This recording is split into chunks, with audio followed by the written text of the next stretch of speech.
So I decided to do a quick little spring video here.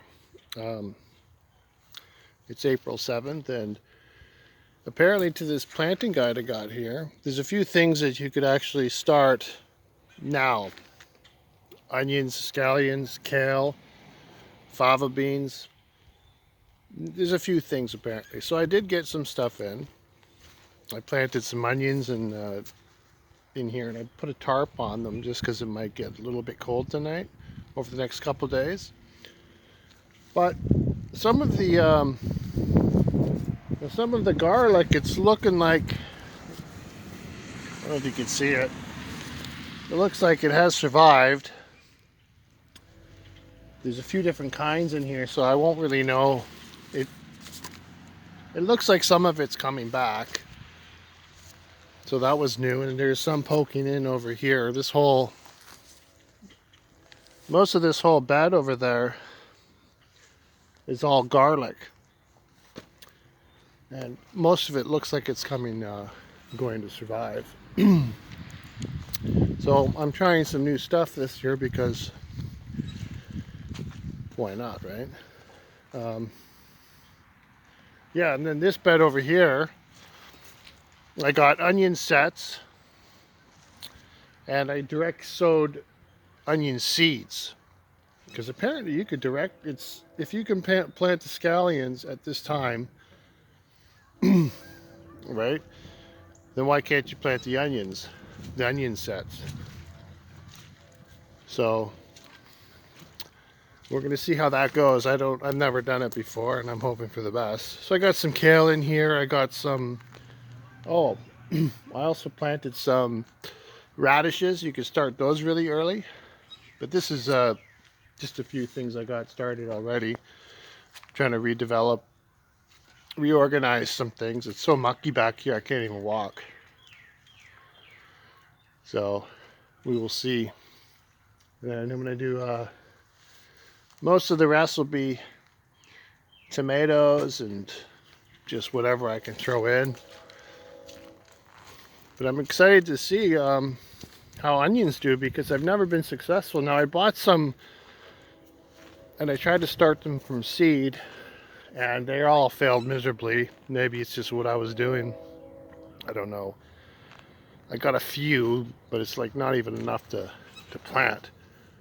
So now I have the sets, which are in, and I got the seeds. So at least I'll be able to distinguish between this, direct sowing seeds and sets. And I do have some leeks. I planted some leeks last year, and they did like really pathetic in this little spot. And I just cut them off above the soil, right? But they seem to have survived, and I don't know if these things are perennials or not, but they might be. So that's, and I know that some of this garlic wasn't hardneck, but couple of, looks like they're surviving. So, and I did plant them a little deeper because I figured if they're not hardneck, if they're soft neck, maybe just planting them a little bit deeper will allow them to survive. And some of them look like they have.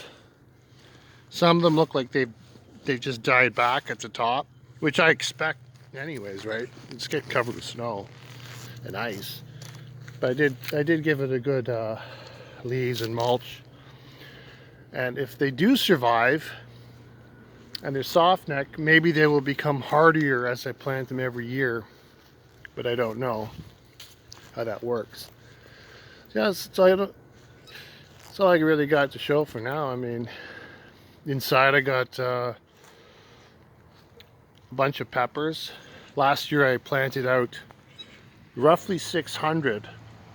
Not all of them did so well, so because some of them were much later. Like I knew they weren't going to work, but I planted them anyways. So this year I'll probably have about 500 peppers. But I'm really disappointed because my banana peppers, And I saved the seeds, and I've never had a problem. None of them grew. I had two kinds, Hungarian wax and another kind. And I can swear to God, like zero, like absolutely zero. And many other seeds took no problem. So I'm beginning to think that, and when I save my seeds, I save multiple. When I pick them, I'll pick one that's nice and ripe, save the seeds, and then I'll mix them all in, right? So something's very strange about that. And I'm suspecting, I haven't looked into it, that they could be terminator genes. Because I know, I've heard about this a long time ago, that they do this hybridization, genetic breeding or something, and they could actually put a terminator code that doesn't allow the next generation of seeds so that they can't be replanted.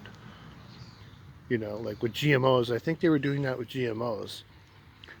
And it kind of makes sense because you don't want to, if you're planting huge fields, you know, you know, there's a business perspective there, but I'm not going to get into the politics of it. But it could be terminator genes. So I want to hear back from other people maybe. And I got garlic in the back. It looks like it might survive, hopefully. You know, it didn't get flooded. We got a flood.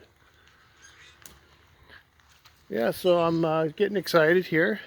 And that's my first spring film of 2025. And I'm pretty sure these ones are going to survive. They're already growing. Yeah, I think these were hardnecks. Because I bought them from, like, some of them are from China. If you're Canadian, you might have seen those ones from China. From No Frills. There's a little pack of 3. Then there's another kind from No Frills. And then I picked some up from Zobi's. And then my mother brought me some. So I do have a few kinds going here. And, but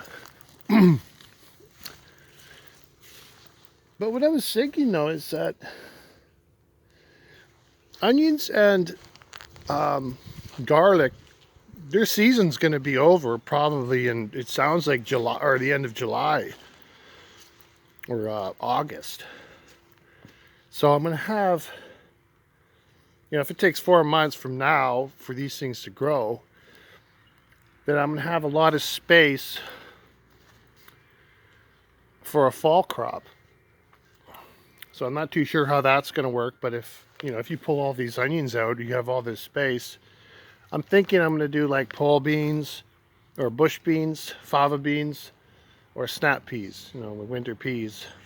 But there's a few things, or even radishes that you could plant after you harvest, and then you'll pull those and then you'll replant the garlic. So I'm thinking if I plant peas, it helps nitrogen in the soil, helps build soil up. So maybe maybe I'll try an approach like that, but I won't know until those onion necks start falling over.